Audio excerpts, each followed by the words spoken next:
the world isn't really like a bell curve anymore. It's the winners. Hold on a second. It's a winner takes all game, especially in like the digital dating scene. But where I'm coming from this is I read, I'm reading Deep Work by Cal Newport, and there's a section here on page 24, I think 24, 25. It says once the talent market is made universally accessible, those at the peak of the market thrive while the rest suffer. And it just says, this economist worked out the mathematics behind these winner take all markets. So basically, what it's saying is that because people are able to work remotely and these companies are able to contract them for just maybe single job, things, um, they're always going to pick the best person. And it's the exact same way in dating. I realized that like last night I was up late working on videos and I thought about that because I just read that and I was like, oh fuck, that is literally dating right now.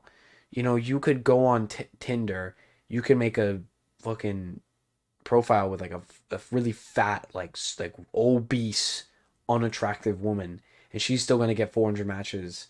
And you are a fucking Chad, and you go on Tinder, you might get fucking 10 matches a day.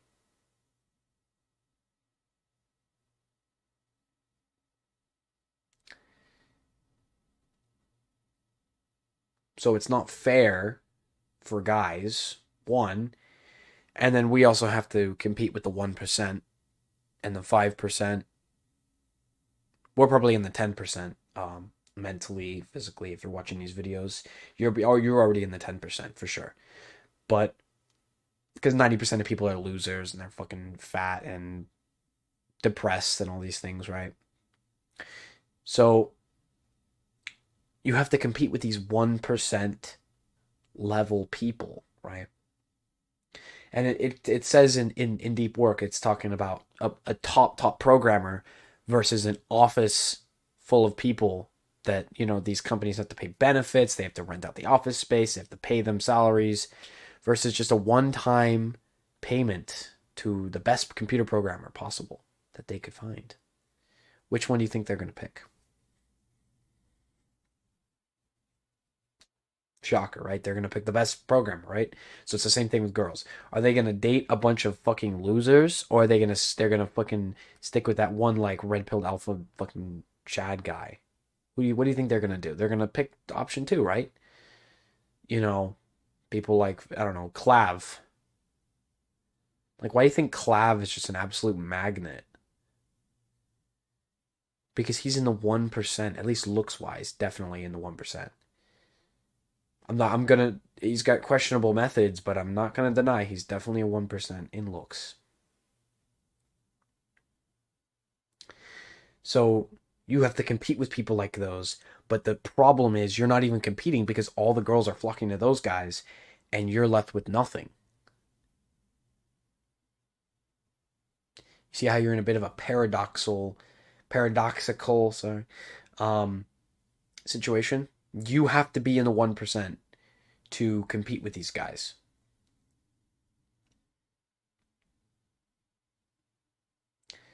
So what does that mean? What does that mean to be in the 1%?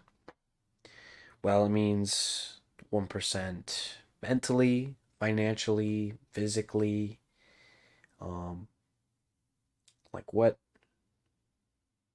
does that mean for a guy, right?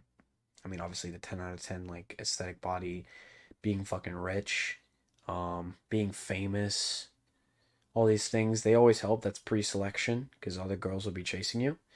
Um, but fuck, man, like that is sad. Like think about these billions of guys who these girls don't even give a fuck about because they're obsessed with these celebrities. That is the problem with the internet in this modern day world is that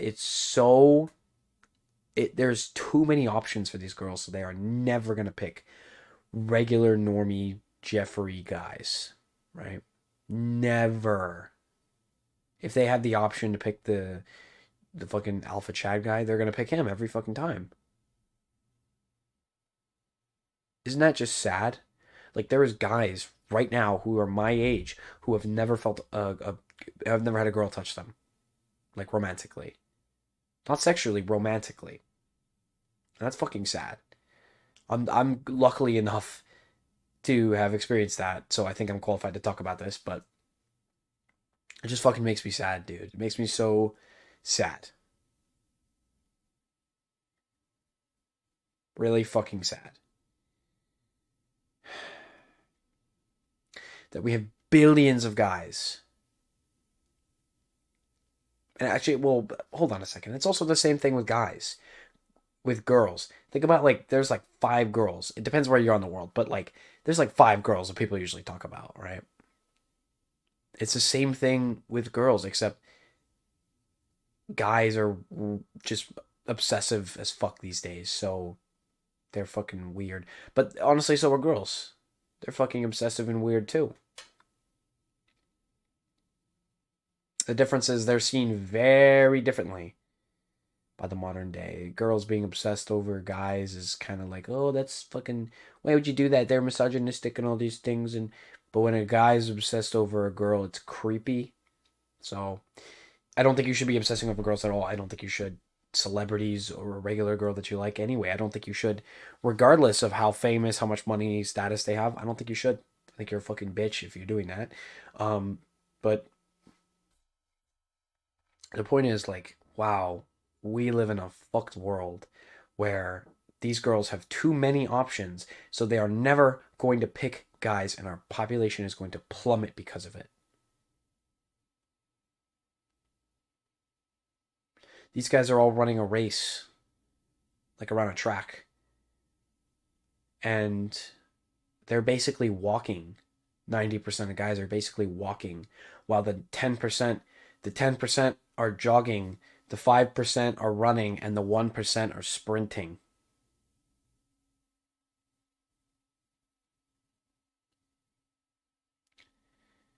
That is fucking sad to think about.